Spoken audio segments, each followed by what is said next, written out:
Well, hello and welcome, and thank you for joining me again this week as we continue our look at the book of Proverbs.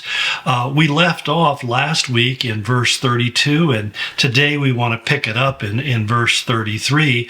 And what we're continuing is a series of what he covered in chapter 2, chapter 3, the do nots, things that you should not do. And he puts them in an interesting concept because he makes these comparisons. And this is kind of like one of the underlying dynamics of the entire book of Proverbs, or really the meaning of what a proverb is. It compares two things, one from another. So you have good versus evil, you have right versus wrong, truth versus falsehood, or even as we're going to talk about this week about curses versus blessings. I mean, what brings a curse and what brings a blessing, or it contrasts between what happens when you're proud in contrast to being humble, or whether you walk in wisdom and folly.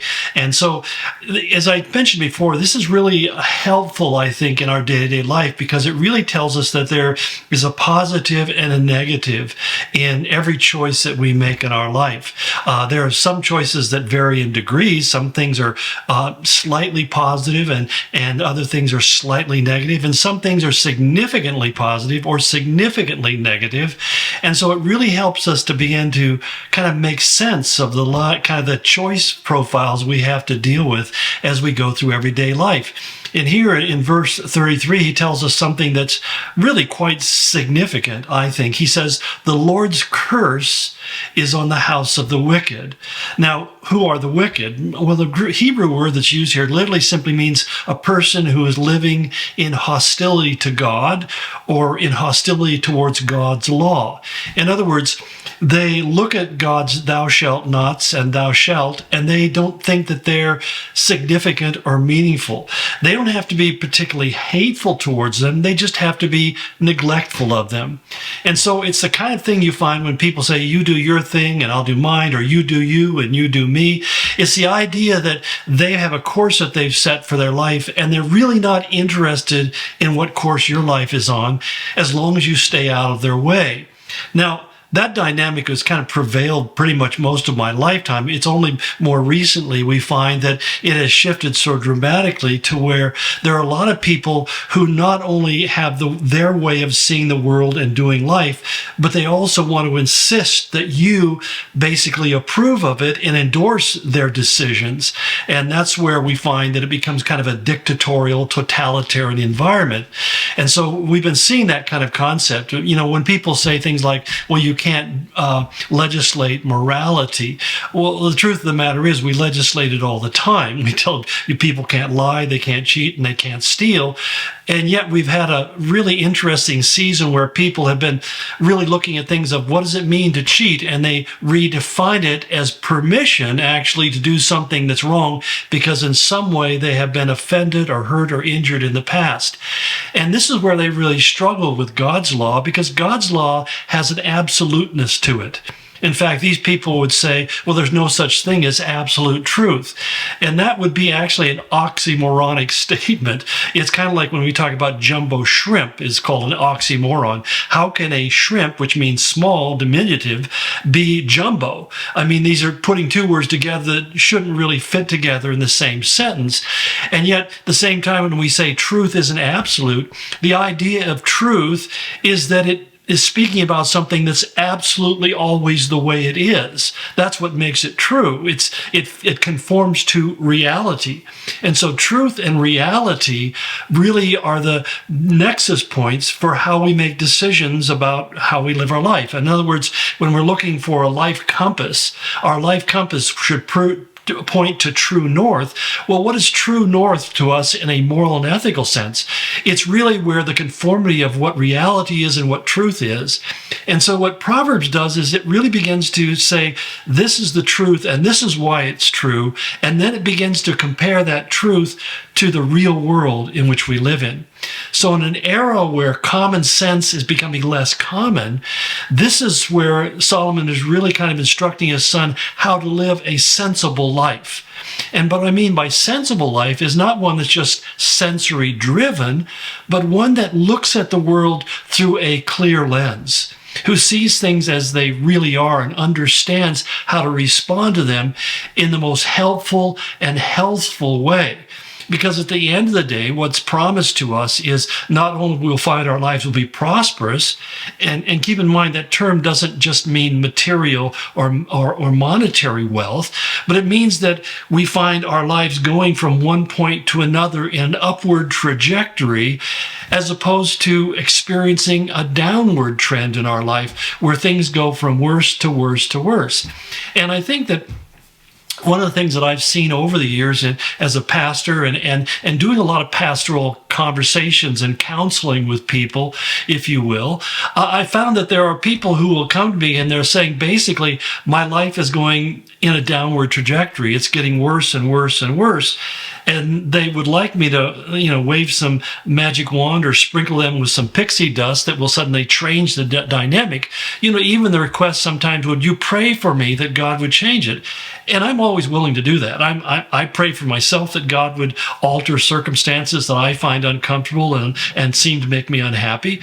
And I have nothing against that. And I don't want to say that that's a negative thing. So, if you want to ask me to pray for you, please give me the honor and the opportunity. But at the same time, that sometimes those negative circumstances come into our life because God is trying to get us to stop, look, and listen. Stop what we're doing, look around us where we're at, and then listen to his voice. There's this wonderful passage in Isaiah 30, I believe, where he says that you'll hear this voice coming up behind you, this word behind you saying, this is the way, walk in it. And sometimes we're in situations where we just need for God to say, this is the direction you need to be going. And it's important because sometimes we're going in a direction that seems like we're walking uphill in the snow against a strong wind, and we feel like, God, did I mishear you, or am I out of your will? Is this not what you want? And those external measurements are not always the evidence that we're doing the wrong thing. Sometimes we have to understand that there's a struggle involved in everything in life. And most of us, we don't like the imposition of stresses on our day-to-day life.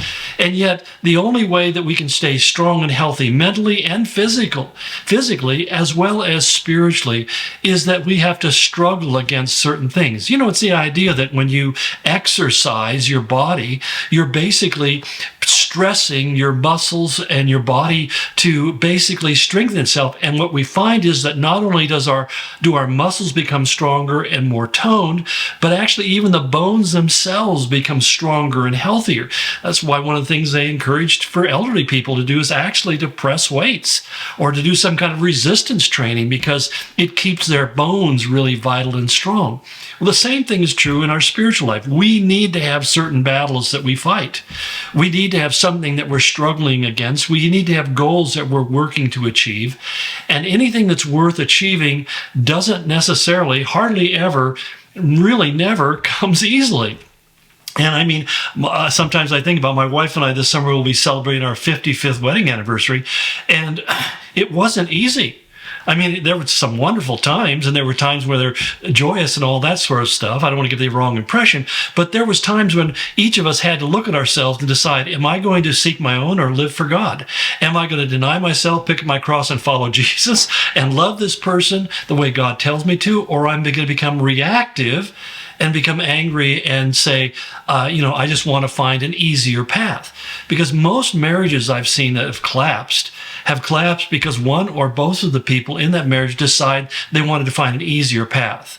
They got tired of having to struggle through the issues that separate them and create tensions in their life.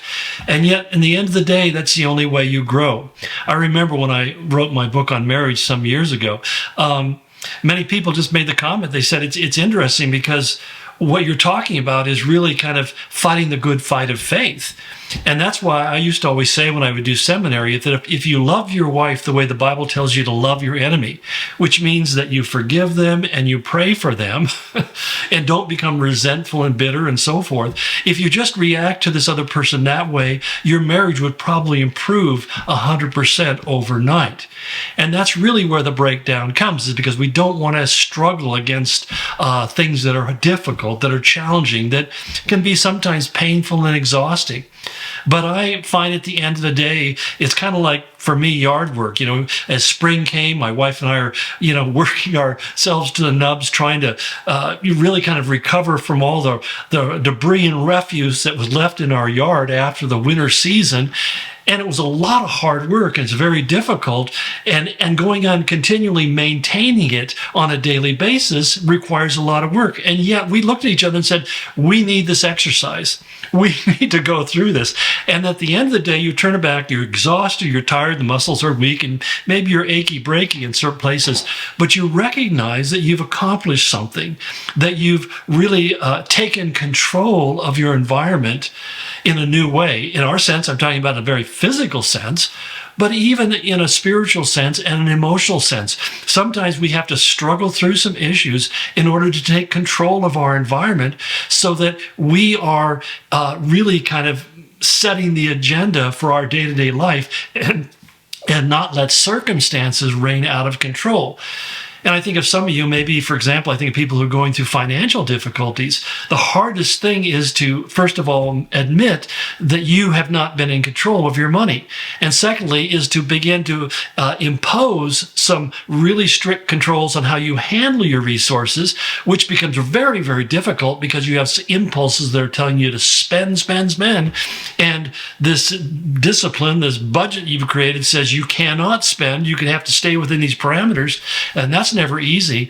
But at the end of the day, once you get control of that, and that becomes a pattern of your life, it becomes habitual. You begin to place a bad habit with a good habit, and you begin to find that there's a stability that comes into your life, not only economically, but emotionally.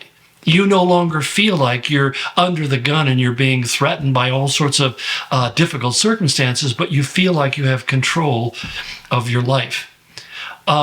I really hadn't planned on going into that conversation, going that direction, but maybe God wants somebody to hear it. So I hope this is helpful. We'll continue tomorrow.